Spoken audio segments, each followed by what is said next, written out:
Okey. Hai dan selamat sejahtera. Saya Oh Kuan Ping, nombor matrik BA 201100653.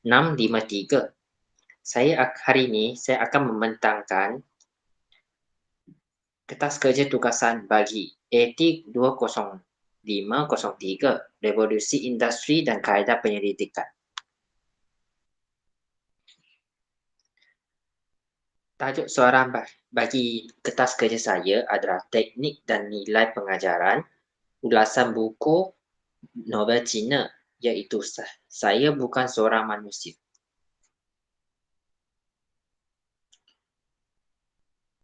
Dalam buku novel bahasa Cina yang dikaji, iaitu nama bukunya Saya Bukan Seorang Manusia, dan penulisnya ialah Yong Ji-sing, dan tahun terbitan adalah 2010.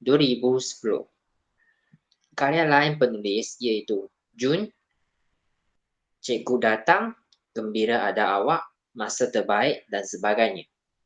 Bagi penerbitan adalah Extract Publisher Sendirian Berhad, dan gambar yang berada di kanan iaitu gambar buku bagi Saya Bukan Seorang Manusia. Sinopsis buku.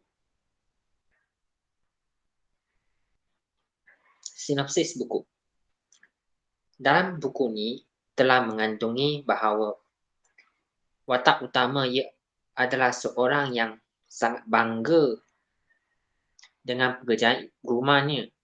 Dia menantang kurang popular di sekolah dan tidak membakti kepada ibu bapanya di rumah. Tetapi pada suatu hari, kemalangan jalan raya ataupun kemalangan kereta berlaku secara tidak sengaja. Namun, Raja Hantu memberi kesempatan untuk membangkitkan baginya dan memintanya untuk mencari 3 perkara penting dalam hidupan selama 100 hari. Dalam proses pencarian, watak utama menyedari betapa pentingnya persaudaraan, kebajikan ibu bapa dan rakan-rakan. Akhirnya, watak utama dapat menyelesaikan tugasannya dan menghargai komunikasi terhadap keluarga dan rakan. Bagi seterusnya adalah pengenalan. Dalam pengenalan yang ditulis dalam kertas kerja, pengaji iaitu saya telah menuliskan buku novel bahasa Cina yang bertajuk Saya Bukan Seorang Manusia. Dan buku ini adalah karya bagi penulis novel Cina yang bernama Yong Ji-sing. Selain itu, saya telah menuliskan berkaitan dengan penulis novel Cina iaitu Yong Ji-sing. Menurut berita Xinju, beliau adalah seorang penulis Malaysia yang berasal dari Klang, Selangor dan suka menulis buku novel dalam bahasa Cina. Beliau mempunyai pelbagai karya novel iaitu Jun, Cikgu Datang, Gembira Ada Awak, Masa Terbaik dan sebagainya. Dalam buku ini terdapat banyak kajian yang boleh dilakukan iaitu tema, perwatakan, teknik penceritaan novel, gaya naratif penulis, nilai murni dan pengajaran novel. Bagi 2.0, permasalahan kajian. Dalam kajian ini, saya telah mengulaskan buku novel yang mempunyai banyak kategori yang boleh dikaji. Kedua, saya telah menerangkan konsep bagi teknik dan nilai pengajaran tidak banyak dan jelas. Dan penjelasan teknik penceritaan yang sedikit melalui kajian lepas ataupun awal pengaji lain. Yang terakhir, penjelasan nilai pengajaran yang kurang walaupun nilai pengajaran yang didapati banyak. 3.0 Tujuan dan persoalan kajian. Dalam kajian ini, saya telah menyenaraikan 4 tujuan ataupun persoalan kajian, iaitu 1. Bagaimanakah penulis menyampaikan cerita novel ini kepada pembaca melalui teknik penulisannya? Kedua, apakah konsep bagi teknik penceritaan dan nilai pengajaran? Ketiga, apakah huraian dan teknik penceritaan dalam penulisan buku novel ini? Dan terakhir, apakah nilai murni dan pengajaran yang ingin disampaikan melalui penulisan novel ini? 4.0 Objektif kajian.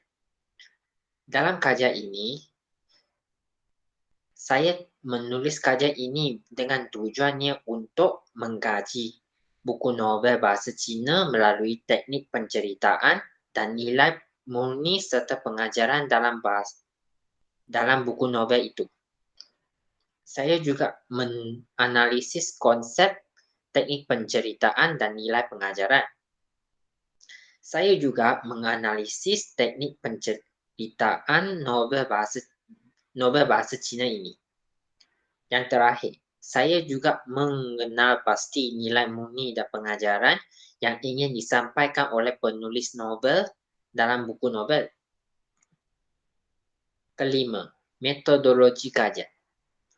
Dalam metodologi kajian, saya telah menulis 4 kaedah, iaitu kaedah perpustakaan, kaedah pengumpulan data, kaedah penjelasan kata, dan kaedah kuantitatif.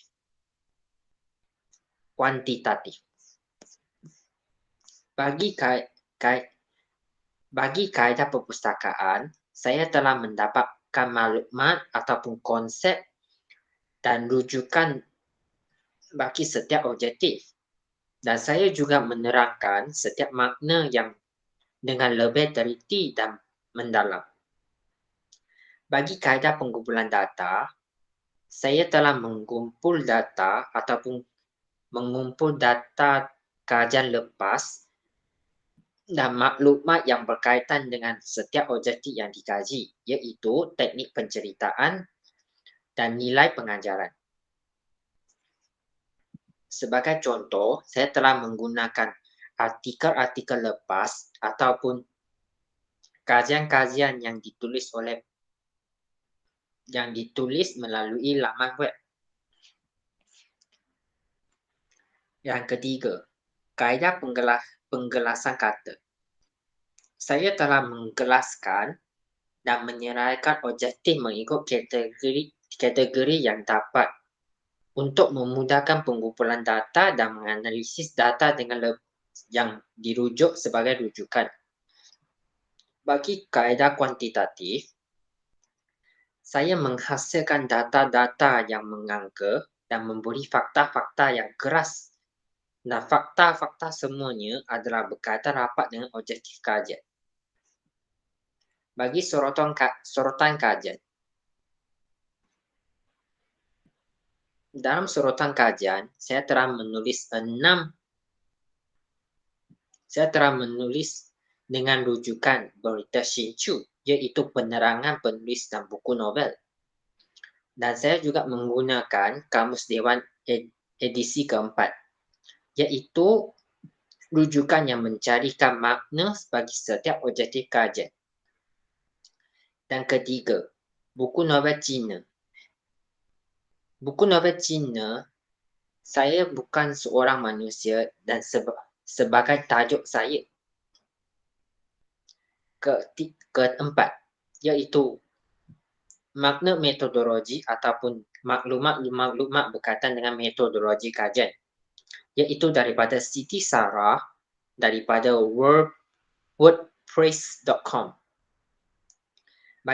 Bagi nilai murni, saya telah mendapatkan maklumat daripada Liana Mikhal. Dan terakhir, teknik penceritaan. Bagi teknik penceritaan, saya telah dapat daripada dua rujukan, iaitu Saleh Long dengan Izzah Hani Arifin. Bagi kepentingan. Dalam kepentingan, saya telah menuliskan kepentingan ini dijalankan adalah untuk mengetahui teknik penceritaan pengkarya dan nilai pengajaran yang disampaikan oleh pengkarya melalui pembacaan buku novel. Dan bukan sahaja teknik penceritaan yang dikaji, namun nilai murni dan pengajaran dapat dikaji juga melalui pembacaan buku novel. Dalam kajian ini, saya berharap juga dapat meningkatkan ilmu pengetahuan dan minat diri daripada pembacaan buku. Selain itu, saya juga dapat menjadi satu rujukan dan panduan kepada pengaji-pengaji lain ataupun pengaji yang berminat untuk menganalisis buku-buku ini. Dan pengajian buku-buku ini bagi pihak yang mengkaji dengan berbagai jenis novel yang dengan berbahasa asing. Dan kajian ini dapat menjadi tunjukkan kepada pembaca untuk mengingati nilai pengajaran serta teknik-teknik yang menceritakan novel ini dengan lebih jelas dan lebih teliti. 8.0. Limitasi kajian. Dalam limitasi kajian, saya telah mengulaskan buku novel dan menghuraikan objektif kajian, iaitu teknik penceritaan, nilai murni, dan pengajaran. Dalam limitasi juga, saya telah menuliskan beberapa kekangan ataupun masalah yang berlaku masa penulisan, iaitu rujukan yang didapati adalah sedikit sahaja dan tiada kajian-kajian lepas ataupun kajian dahulu yang berkaitan dengan buku novel yang terpilih. Bagi rujukan, saya telah mendapatkan 7 rujukan, iaitu berita Xinju yang ditulis oleh Cai Jinxian pada tahun 2021. Dan seterusnya, Izzah Hani Arifin yang bertulis pada tahun 2012 dengan tajuk Teknik Penulisan. Saya juga menggunakan Kamus Dewan edisi keempat. Seterusnya, Liana Mithal pada tahun 2013 dengan tajuk Definisi Nilai dan Pengajaran. Saleh Long pada tahun 2011 dengan tajuk Teknik Penulisan. Dan Siti Sarah pada tahun 2015 dengan tajuknya Bab 3 Metodologi Kajian. Dan buku novel yang dipilih juga menjadikan rujukan saya dalam penulisan ini. Bagi lampiran. Dalam lampiran, saya telah menunjukkan gambar-gambar seperti buku novel bahasa Cina yang dikaji, laman berita Xinju, serta slide pembentangan yang berkaitan dengan fokus. Dan slide pembentangan ini adalah contoh saja yang dibuat yang mengulaskan buku ini pada selepas pembacaan buku ini. Seterusnya, saya juga memaparkan rujukan objektif dan metodologi kajian seperti laman penulis Siti Sarah yang bertajuk Bab 3 Metodologi Kajian dan teknik penceritaan yang saya kaji. Itu daripada saya. Sekian, terima kasih dan thank you.